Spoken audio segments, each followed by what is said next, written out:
உலகின் மிகப்பெரிய சுற்றுலா வழிகாட்டி நிறுவனமான லோன்லி பிளானட் சென்னைக்கு 9வது மிக சிறந்த காஸ்மோபாலிட்டன் நகரம் என்ற சிறப்பு அந்தஸ்தை வழங்கியுள்ளது. இது தொடர்பாக எமது செய்தியாளர் ஸ்வாதி தரும் கூடுதல் தகவல்களை இப்பொழுது பார்க்கலாம்.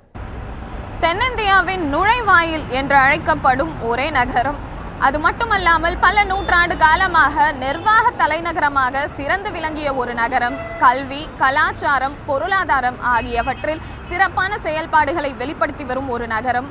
52 சுற்றுலா இடங்களை, தெற்காசியாவிலேயே 52 சுற்றுலா இடங்களை தன்னுள்ளே கொண்ட ஒரே ஒரு நகரம். இத்தகைய சிறப்புகளுக்கும் உரியது அன்றைய மதராசப்பட்டினம் என்றும் சென்னை பட்டினம் என்றும் அழைக்கப்படும் இன்றைய சென்னையே ஆகும்.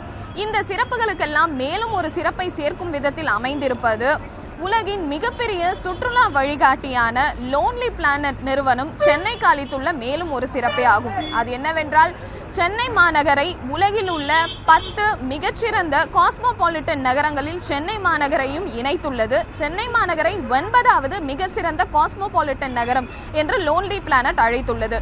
இதற்கு காரணமாக கூறப்படுவது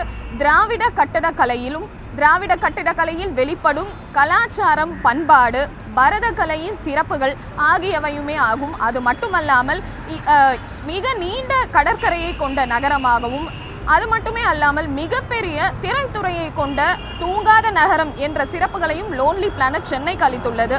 மேலும் உணவு பிரியர்களாக உள்ள சுற்றுலா பயணிகளுக்கும் ஏற்ற இடம் சென்னை மாநகர் என்றும் கூறியுள்ளது. அதாவது குறிப்பாக சென்னை மாநகரில் கிடைக்கும் இட்லி, பொங்கல், அதே போன்று சாம்பார், ஃபில்டர் காஃபி ஆகியவையும் உணவு பிரியர்களாக இருக்கும் சுற்றுலா பயணிகளை நிச்சயம் கவரும் என்றும் லோன்லி பிளானட் நிறுவனம் அழைத்துள்ளது. சென்னையை 9வது மிகச்சிறந்த காஸ்மோபாலிட்டன் நகரம் என்று அழைத்துள்ளது சென்னை வாசிகளுக்கு மேலும் ஒரு மகிழ்ச்சியை ஏற்படுத்தியுள்ளது. தந்தை செய்திகளுக்காக ஒளிப்பதிவாளர் கார்த்திக்குடன் ஸ்வாதி.